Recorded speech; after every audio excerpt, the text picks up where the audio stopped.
história que vos vou contar é uma história, O Coração Apaixonado em Embondeiro. Sabem o que é o embondeiro? Sim. Amar?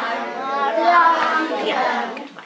O escritor que a escreveu foi um senhor que veio do sul da América, que é o Rafo Dias, mas que foi viver para Moçambique, que é um país africano. Então decidiu fazer uma recolha de lendas africanas e escolheu lendas relacionadas com a árvore, o embondeiro. Este livro foi escrito em 2011. Eu vou começar-vos a ler, está bem? Na República Democrática do Congo, conta-se que um Deus tinha plantado o primeiro embondeiro numa lagoa chamada Ruvenzai. Mas a árvore queixava-se da umidade. Muito zangado, este Deus decidiu arrancá-la e atirou-a para o lado. Dizem que foi cair numa zona seca, virada ao contrário. O embondeiro e os espíritos sagrados.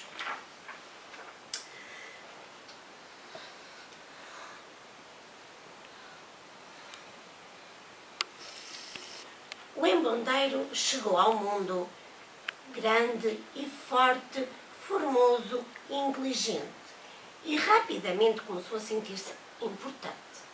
Este sentimento de superioridade levou a olhar para as outras criaturas da terra com desdém, e o seu orgulho não tardou a transformar-se em vaidade, e esta depressa se converteu em insolência.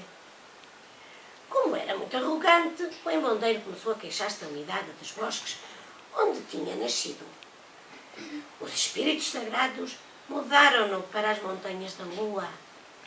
E o embondeiro não se sentiu confortável e voltou a queixar-se. Então, os espíritos sagrados levaram-no para as nuvens. Ali fazia muito frio. O embondeiro voltou a reclamar. Já fartos dos seus caprichos, os espíritos sagrados atiraram-no para o fundo do mar. Mas o embondeiro, sentindo-se a afogar, voltou a lamentar-se. E os espíritos sagrados, irritados, levaram-no para uma praia. Mas a areia incomodava-o. E por isso, com maus modos, resolveu troçar da sua incompetência. Furiosos, os espíritos partiram o embondeiro em 3 partes, lançando cada uma delas para um local diferente, e por uma estranha coincidência, as 3 partes caíram ao contrário. E ao verem esta situação, os espíritos sagrados decidiram não intervir.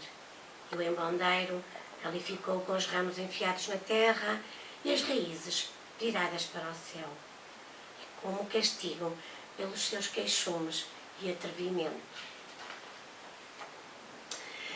O embondeiro ficou triste e envergonhado com o seu egocentrismo, e perante o severo castigo dos espíritos sagrados, que o condenou a viver ao contrário, encheu-se de brio e decidiu redimir-se.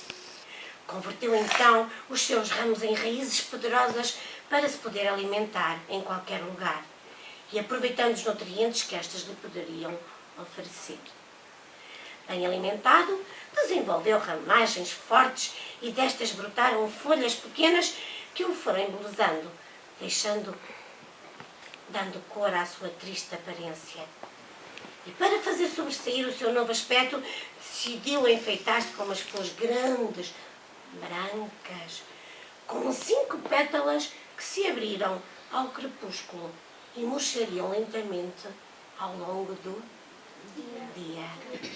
Feliz por recuperar a sua beleza, o embondeiro começou a pensar na sua descendência, e de entre os ramos, fortes folhas e flores, fez aparecer os primeiros frutos, com as sementes no coração de cada um deles. Depois, envolveu-os em polpas doces e saborosas para atirar os animais e assegurar a sobrevivência da sua espécie.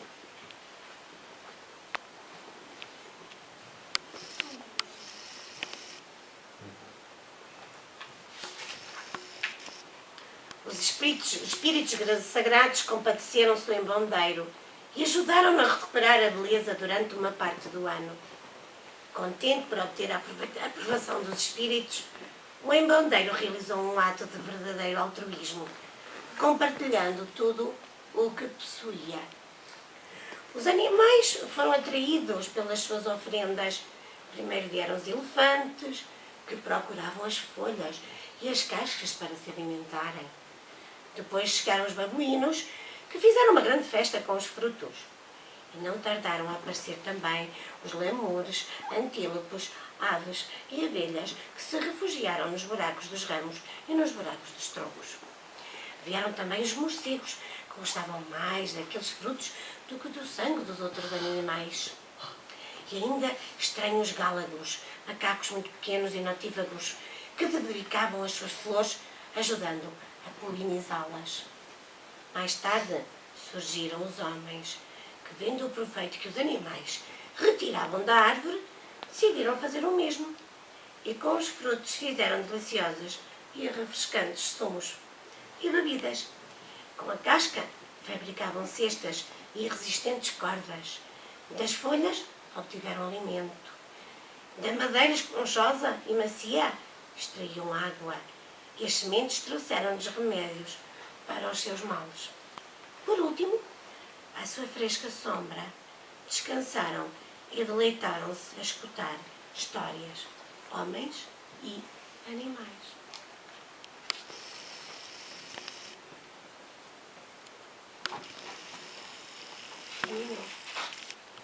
Ora, eu sou a professora Eugénia e nós somos todos da turma?